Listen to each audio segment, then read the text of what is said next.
करेंगे और हमारे सब्जेक्ट का नाम है programming for problem solving, short में से पीपीएस कहते हैं। और इसका सब्जेक्ट कोड है 1FY3-06 आप देख रहे हैं। और इस फर्स्ट यूनिट का सबसे पहला टॉपिक है स्टोर्ड प्रोग्राम कंप्यूटर।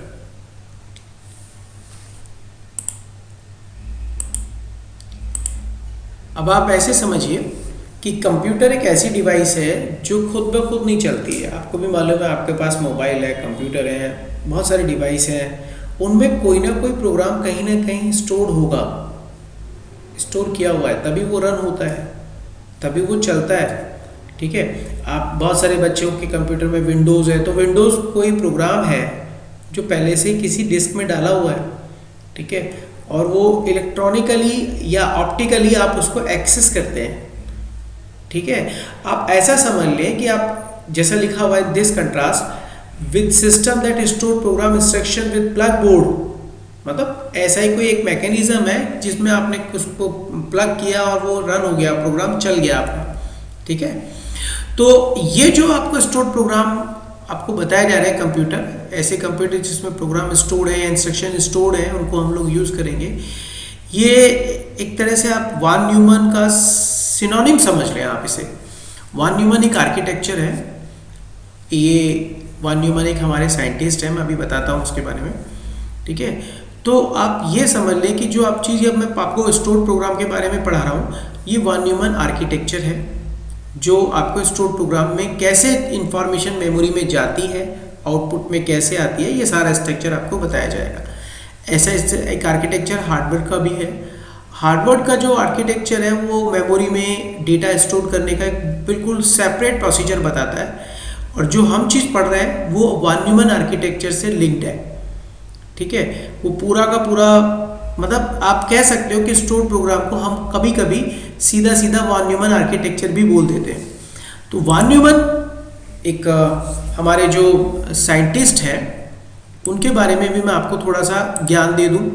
ठीक है, जब हम लोग उनकी बात कर रहे हैं और शुरुआत भी उन्हीं से हो रही है, तो बहुत ज़रूरी है। एक्चुअली में ये कंप्यूटर साइंटिस्ट हैं और आप इनको बड़े मतलब लेवल पे जो है वो मैथमेटिशियन जाना जाता है। ये हंगेरियन अमेरिकन में है। ठीक है, अमेरिका के हैं और अमेरिका में हंगेरियन है, वहाँ के हैं। और ये बहुत बड़े कंप्यूटर साइंटिस्ट, कंप्यूटर इंजीनियर भी रहे, और उससे ज़्यादा इनका नाम जो है वो मैथमेटिशियन के रूप में इनका जाना जाता है। ठीक है, ये आपको अभी ध्यान रखना है। वॉन जो न्यूमन है, इनको पूरा नाम जॉन वॉन न्यूमन है, और आप जैसे पिक्चर में देख रहे हैं ये अपने कंप्यूटर के साथ में मशीन के साथ खड़े हुए, जहाँ पे इन्होंने पूरा आर्किटेक्चर डिज़ाइन किया था और समझाया था हम लोगों को कि कैसे किसी भी प्रोग्राम को कंप्यूटर में जाने का प्रोसीजर होगा, कैसे वो बाहर आएगा। ये पूरा कंप्लीट प्रोसीजर मैं आपको समझाता हूँ। देखिए, कोई भी मशीन है, कुछ भी है, उसमें 3 पार्ट होते हैं, एक इनपुट का, प्रोसेसिंग का और आउटपुट का। जैसे आप आटा पीसने वाली चक्की को देखिए, आप आटा पीसने वाली चक्की में गेहूँ, चना, कुछ भी उसमें इनपुट किया जाता है, और फिर उसकी प्रोसेसिंग होती है, वो पीसता है, पीस के एक आपका आटा बाहर आ जाता है उसका, चाहे वो गेहूँ का आटा है या चने का आटा है या कुछ भी है, वो पीस के बाहर आ जाएगा। तो कोई सर्किट तो ऐसा होगा जो उसको पीस के आटा बना रहा है, वो उसका मेन प्रोसेसर है, उसका मशीन का मेन प्रोसेसर है। हर जगह ऐसे प्रोसेसर होते हैं। हम में ह्यूमन, मैं हूँ, आप हैं, हम सब में भी ऐसे प्रोसेसर है। ये हमारी ट्यूबलाइट्स होती हैं, इनमें इलेक्ट्रॉन गन है जो मेन प्रोसेसर है, पंखा है वो आर्मेचर है जो उसको घुमा रहा है, वो उसका मेन प्रोसेसर है। अब हम लोग हैं, हमें कई प्रोसेसर है जो मेन है, जैसे मेरा ब्रेन है, मेरा हार्ट है, मेरी किडनी है, ये हमारे मेन प्रोसेसर है हमारी बॉडी के। ठीक है, हार्ट, ब्रेन, किडनी, ये सब मेन प्रोसेसर है। तो इनका अलग अलग फंक्शन है, हर एक का अपना अपना एक काम होता है। ठीक है, तो आप ऐसे ही समझ लीजिए कि हमारे कंप्यूटर में भी एक प्रोसेसर होता है जो सारी प्रोसेसिंग करता है, जिसको हम सीपीयू कहते हैं। अच्छा, कई लोग वो पूरा का पूरा जो कैबिनेट होता है उसको सीपीयू बोलते हैं। सीपीयू उसको बोला जाता है क्योंकि वो मेन प्रोसेसर उसी में लगा हुआ है। ठीक है, सीपीयू एक छोटा सा प्रोसेसर है जो उसके अंदर लगा हुआ है, उसके मेन नाम के बेस पे उसको बोला जाता है। खैर, यहाँ सीपीयू का मतलब सेंट्रल प्रोसेसिंग यूनिट है। ये बहुत सारे लोगों को पहले से पता है, लेकिन फिर भी आप बता रहे हैं, इसको हिंदी में बोल सकते हो केंद्रीय संसाधक इकाई। सारा कुछ यहीं से होगा आपका, ठीक है। अब इसमें सीपीयू में आप इनपुट करते हैं, आउटपुट बाहर आता है, ठीक है। अब जैसे मान लीजिए मेरा हाथ पीछे रखा हुआ है और कोई पीछे आग लगी हुई है और मैं देख भी नहीं रहा हूँ उस आग को, मुझे पता भी नहीं है पीछे आग लगी हुई है, लेकिन वो जैसे आग की तपत मेरे हाथ तक पहुँचती है तो मेरे हाथ को महसूस होता है कुछ जल रहा है, और हाथ मेरा दिमाग उसको प्रोसेस करता है, वो दिमाग ही बताता है आपको कि पीछे आग लगी हुई है, अपना हाथ खींचो, और मैं आउटपुट में अपना हाथ खींच लेता हूँ, आउटपुट हो गया। आपकी आंखें इनपुट का काम कर रही हैं, आपका मुंह जो जबान है आपकी बोल रही है, ये आउटपुट का काम कर रही है। बहुत जगह से इनपुट होता है, बहुत जगह से आउटपुट होता है। तो हमारे यहाँ पर भी कीबोर्ड से इनपुट होता है, माउस से इनपुट होता है, स्कैनर से इनपुट होता है, आउटपुट आपके प्रिंटर पे आता है, स्पीकर पे आता है, आपके मॉनिटर पे आता है, ऐसे बहुत सारी चीज़ों से होता है। तो ये पूरा मैंने एक डिज़ाइन यहाँ पे आपको समझाने की कोशिश की है। ये एक सीपीयू का डिज़ाइन है। इसमें सबसे जो मेन यूनिट होती है वो है कंट्रोल यूनिट। इसको नियंत्रण कक्ष, नियंत्रण इकाई, कुछ भी बोल दो आप, ये होती है। हम जो कुछ इनपुट करते हैं इसी को देते हैं, कंट्रोल यूनिट को देते हैं, और कंट्रोल यूनिट से ही हम आउटपुट लेते हैं। हमारे लिए गेटवे यूनिट है, हम इसी दरवाजे से अंदर जा रहे हैं और इसी दरवाजे से हम बाहर आ रहे हैं, मतलब हमारा डेटा इसी दरवाजे से जाएगा और इसी दरवाजे से बाहर आएगा। इसको कंट्रोल यूनिट को हम लोग गेटवे ऑफ यूनिट भी कहते हैं। जो हमारी कंप्यूटर की गेटवे यूनिट है वो यही है। ये इसका काम ये होता है कंप्यूटर में कि सारी चीज़ों को कंट्रोल करना है। कंप्यूटर में जो भी हरकत होगी, जो भी काम होगा, वो इसकी इंस्ट्रक्शन पे होगा। ये सब चीज़ों को नियंत्रित करती है और सबको बोलते हैं कि आप अब ये काम करेंगे, अब आप वो काम करेंगे, दूसरा किसी को और कोई काम देगा, सारा काम इसका होता है, ठीक है। तो इसकी प्रोसेसिंग मैं आपको बताता हूँ। देखिए, हमारी प्रोसेसिंग में हमारी कंट्रोल यूनिट हमारी एक मेमोरी से जुड़ी होती है, जिसको हम लोग टेम्परेरी मेमोरी, प्राइमरी मेमोरी ऐसे नामों से जानते हैं। तो आप देख रहे होंगे मैंने इसको एक मेमोरी से जोड़ा हुआ है। ये हमारी कंट्रोल यूनिट को हमने एक जोड़ा हुआ है। अब बाहर एक ये जो आउटसाइड की तरफ लाइन देख रहे हैं, ये जुड़ी हुई है हमारी कंट्रोल यूनिट मेमोरी से। ये क्या होता है, अगर मान लो ये नहीं हो, ऐसा नहीं होता कि मेमोरी यूनिट ना हो, लेकिन अगर ये नहीं है तो क्या होगा मैं आपको बताता हूँ। आप कोई डेटा इनपुट करते हो, मान लो आपको मोहन टाइप करना है, MOHAN, मोहन टाइप करना है, सिंपल स्पेलिंग टाइप कर रहे हो आप मोहन। तो मोहन की स्पेलिंग में पहला अक्षर है M। तो आप पहले कीबोर्ड से M प्रेस करोगे, एक साथ थोड़ी ना प्रेस करते हो, MOHAN धड़ से इनपुट कर दिया और एक साथ चला गया, नहीं। 2-4 पैराग्राफ टाइप करने होंगे तो कितनी सारी अंगुलियाँ थोड़ी ना तुम्हारी, और एक ही अक्षर कई बार टाइप होगा, फिर वो टाइप हो नहीं पाएगा आपका। तो हम लोग क्या करते हैं कि एक एक अक्षर टाइप करते हैं और कंट्रोल यूनिट उसको लेती है और आउटपुट में दिखाती है। मान लो आप ऐसा मान रहे हैं, अभी मान रहे हैं, ध्यान रखना, मैं ऐसा बोल रहा हूँ कि आपके पास मेमोरी यूनिट नहीं है। तो आपने मान लो कीबोर्ड से M टाइप किया, तो आपने इनपुट किया M, और इनपुट होके वो जाएगा किस में, कंट्रोल यूनिट में, और कंट्रोल यूनिट से कहाँ जाएगा, आउटपुट में। मान रहे हैं ऐसा कि वो आउटपुट में आ गया, कंट्रोल यूनिट ने आउटपुट में दिखा दिया, मोहन का M दिखा दिया। वो कुछ मिली सेकेंड के लिए रहेगा, नैनो सेकेंड के लिए, लेकिन मान लो दिखा आपको, वो ऐसा मान लें कि वो आपको दिखा। लेकिन जैसे आप M के बाद O टाइप करोगे तो पुराना अक्षर वहाँ से हट जाएगा और कंट्रोल क्या देगी, कंट्रोल को मिलेगा O, और आपको M वहाँ से हट जाएगा, O दिखाई देगा, ठीक है। आप इसे ऐसे समझ सकते हैं, मैं आपको स्क्रीन पे समझा रहा हूँ। देखो, मैं एक पेन ले लेता हूँ यहाँ से। मान लीजिए मैंने यहाँ पे M टाइप किया, कीबोर्ड से M टाइप किया, ये M जो है आपका कंट्रोल यूनिट में आया, यहाँ अंदर आ गया, और यहाँ इसने इसको आउटपुट में दिखा दिया, आउटपुट में चला गया और आपको M दिखाई दिया, ये M दिखाई दिया। लेकिन थोड़ी देर बाद क्या होगा कि जैसे आप M के बाद MO टाइप करेंगे, O टाइप करेंगे, तो कंट्रोल यूनिट को क्या मिलेगा, O मिलेगा, O मिलेगा, और आपकी स्क्रीन पे जो M पहले से है वो हटा दिया जाएगा और आपको क्या दिखाई देगा, सिर्फ O दिखाई देगा। M वहाँ से हट जाएगा और O दिखाई देगा ओनली। तो इसका मतलब ये हुआ कि पहला जो अक्षर था वो गायब हो गया, बिल्कुल। इसीलिए हम लोग क्या करते हैं कि वहाँ से एक अलग यूनिट जोड़ देते हैं जिसको हम बोलते हैं memory unit, primary memory unit. उससे फ़ायदा क्या होता है, देखो उससे फ़ायदा ये होता है प्राइमरी मेमोरी यूनिट जोड़ने से कि अब आप लोग जो भी डेटा टाइप करेंगे कंप्यूटर को मालूम रहेगा कि पहले क्या इनपुट किया था। ठीक है, अभी जैसे ये देखो आप, ये मान लो हमने डेटा इनपुट किया m, वो कंट्रोल यूनिट में आएगा। कंट्रोल यूनिट देखिए किस लिए आया है, सबसे पहले उसको नोट किया जाता है किस काम के लिए आया है। नोट करने के बाद उसे प्राइमरी मेमोरी में, टेम्परेरी मेमोरी में या इंटरनल मेमोरी बोलते हैं इसको, इसमें भेज दिया जाता है और उसकी एक कॉपी यहाँ मेमोरी में रखी जाती है और वापस से आपको यहाँ पे कंट्रोल यूनिट को दी जाती है और उसके बाद आपके बाहर आता है। आप समझो कि ये कंट्रोल यूनिट में गया और ये यहाँ आ गया।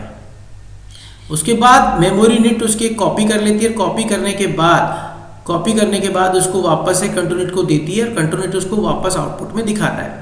समझे आप इसे फिर से समझिए, मैं आपको फिर से बताता हूँ। आपने जो भी इनपुट किया वो कहाँ जाएगा, आपके सीधे कंट्रोल यूनिट में आएगा और कंट्रोल यूनिट से मेन मेमोरी में आएगा। वहाँ से उसकी कॉपी बनेगी, कॉपी बनने के बाद उसकी कॉपी रहेगी और कॉपी बनने के बाद मेमोरी यूनिट उसको वापस से रिटर्न करेगी कंट्रोल यूनिट को। ये कंट्रोल यूनिट में वापस जाएगा और यहाँ से आपके आउटपुट में वापस आएगा। कंट्रोल यूनिट कुछ नहीं रखती अपने पास, वो कहती है बस रखती है। अब जो डेटा आप आउटपुट में देख रहे हो ना, वो आपकी मेमोरी में भी है। फिर आपने m के बाद o को टाइप किया, मान लो m के बाद o को टाइप किया, वो भी कंट्रोल यूनिट में आएगा। कंट्रोल यूनिट से कहाँ जाएगा, मेमोरी यूनिट में, और मेमोरी यूनिट में एक कॉपी फिर रहेगी, मतलब अब MOH की कॉपी बन के आएगी यहाँ से, MO की कॉपी बन के आएगी और आपको कंट्रोल यूनिट को वापस मिलेगी और आपको क्या दिखाई देगा, MO, आपका पुराना अक्षर तो हट जाएगा, MO दिखाई देगा। मान लो फिर आपने टाइप किया H, तो कंट्रोल यूनिट को मिलेगा H कंट्रोल यूनिट में आएगा, फिर मेन मेमोरी में जाएगा, यहाँ पे आपके पास स्टोर हो जाएगा MOH तीनों की एक कॉपी बनेगी। जो डेटा इसके पास रखा हुआ सबकी एक कॉपी बनती है और कंट्रोल यूनिट को वापस मिलेगी और आपको स्क्रीन पे दिखाई देगा आउटपुट में MOH। लेकिन आपको लगेगा कि MO तो पहले से था, H अभी भी टाइप हुआ है। तो आप ये देख लो कि जो भी आपको स्क्रीन पे जब दिखाई देता रहता है ना, वो सारा उसकी टेम्परेरी मेमोरी में उस वक्त होता है। अगर टेम्परेरी मेमोरी, प्राइमरी मेमोरी जिसको हम बोलते हैं इंटरनल मेमोरी, 1 मिली सेकेंड के लिए भी बंद हो जाए ना, तो आपको ब्लैंक स्क्रीन दिखाई देगी, कुछ नहीं दिखाई देगा। कई बार हमारे को डिस्प्ले नहीं दिखाई देता स्क्रीन पे, तो हम सबसे पहले अपनी रैम चेक करते हैं, मेमोरी चेक करते हैं कि वो ख़राब तो नहीं हो गई है, वो ठीक से लगी हुई है कि नहीं लगी हुई है, क्योंकि सबसे बड़ा कारण वही होता है उसका डिस्प्ले का।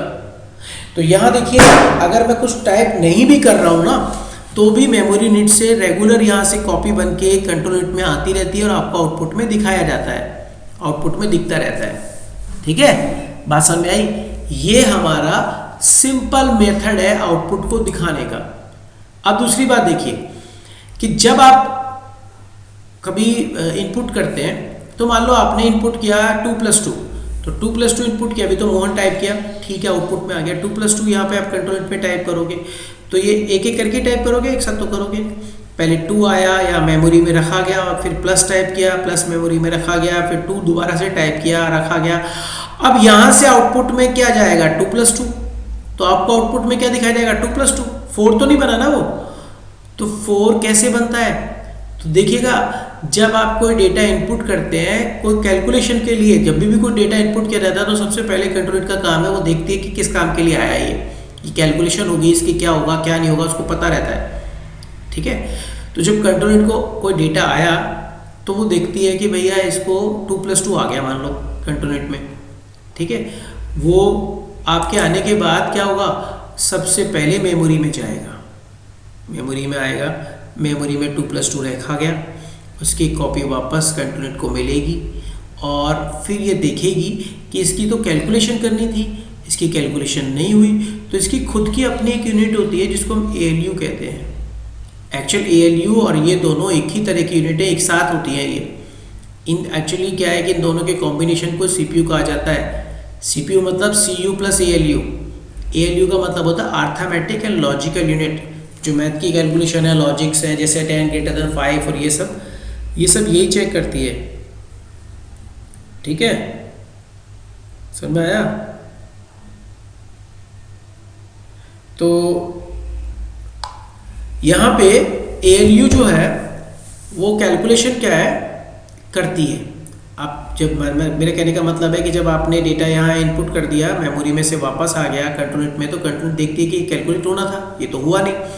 तो ये मेमोरी के आने के बाद कंट्रोल यूनिट इसको दे देती है ALU को कि आप इसको कैलकुलेट करो, क्योंकि इसी का काम है ये कैलकुलेशन करना। वो इसको कैलकुलेट करती है और कैलकुलेट करने के बाद ALU जो भी रिजल्ट होता है वो उसको वापस कंट्रोल यूनिट को देती है। कंट्रोल यूनिट जो रिजल्ट बन गया उसको ऐसा नहीं आउटपुट में दिखा देगी, वो रिजल्ट भी आपका मेमोरी में जाएगा, पहले मेमोरी में आएगा, यहाँ रखा जाएगा और रखने के बाद इसको वापस जब कंट्रोल यूनिट को मिलेगा रिजल्ट तो फिर आउटपुट में दिखाया जाएगा। मेरे कहने का मतलब है कि आपने जो भी इनपुट किया वो कंट्रोल यूनिट में जाएगा, फिर मेमोरी में जाएगा, मेमोरी से जब वापस आएगा तो उसकी कॉपी अब इस बार आउटपुट में नहीं जाएगी, वो कंट्रोल यूनिट में जाएगी। ठीक है, कहाँ जाएगी? कंट्रोल यूनिट में जाएगी और कंट्रोल यूनिट उसको यहाँ से क्या करेगी? कंट्रोल यूनिट उसको लेके मेमोरी में रखने के बाद वापस करेगी, ALU को देगी, ALU उसे कैलकुलेट करेगा, ALU के पास जाएगी, ALU कैलकुलेट करेगा, कैलकुलेट करके कंट्रोल यूनिट में फिर आपको मेमोरी में जाके फिर आउटपुट दिखाई देगा। मेरे कहने का मतलब ये है।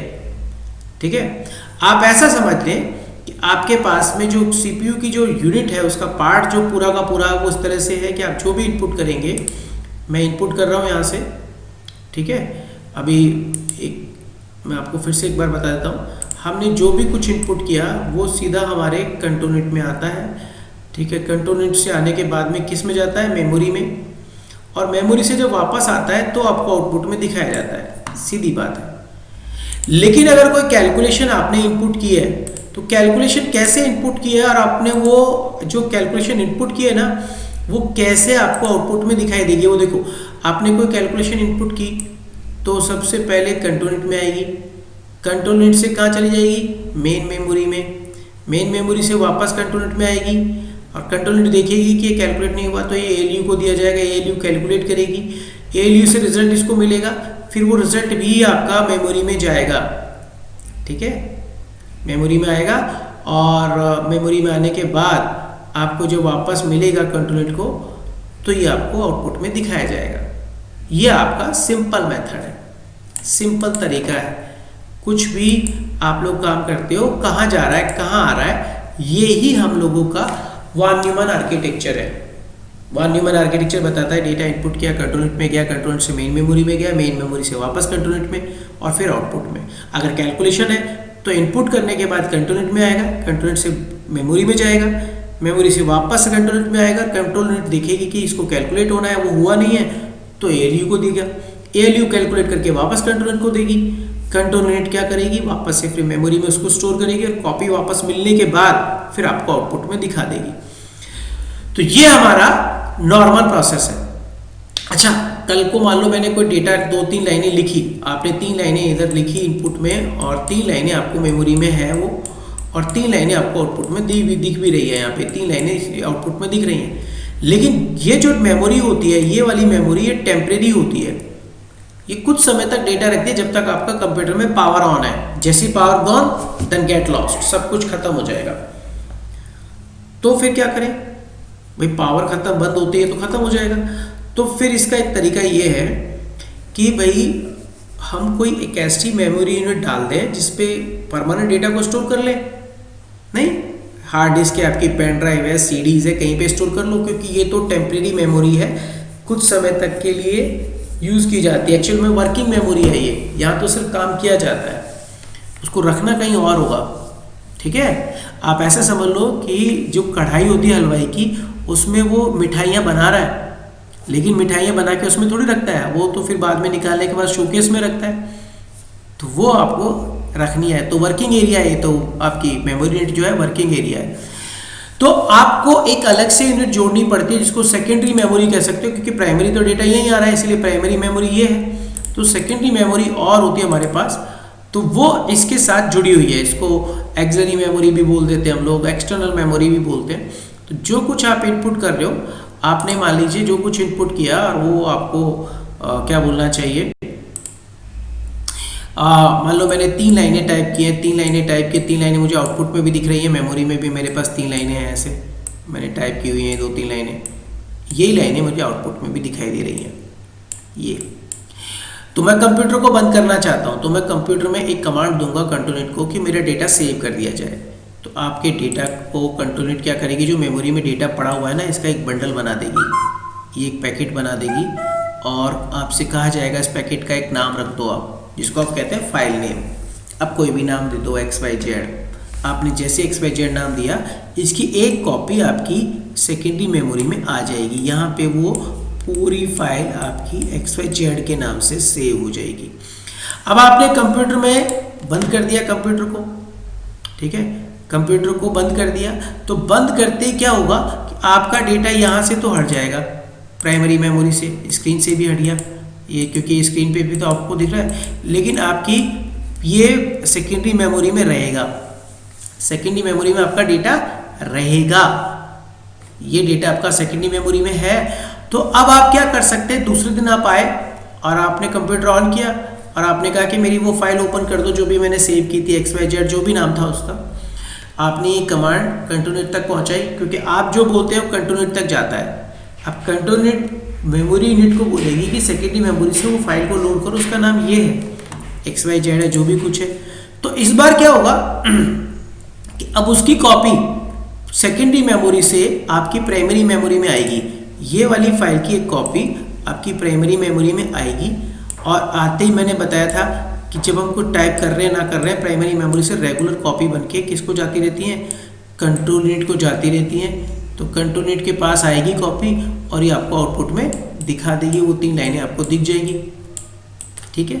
अब आप इसमें 2 लाइनें और बढ़ा देते हो, तो ध्यान रखिए 2 लाइनें और बढ़ा दी हैं तो वो फाइल को अब आपको सेव करना पड़ेगा। अगर लाइट चली गई तो ये खत्म हो जाएगा, ये सारा डेटा लॉस्ट हो जाएगा। यही हमारा जो है तरीका है इसकी डेटा को स्टोर करने का।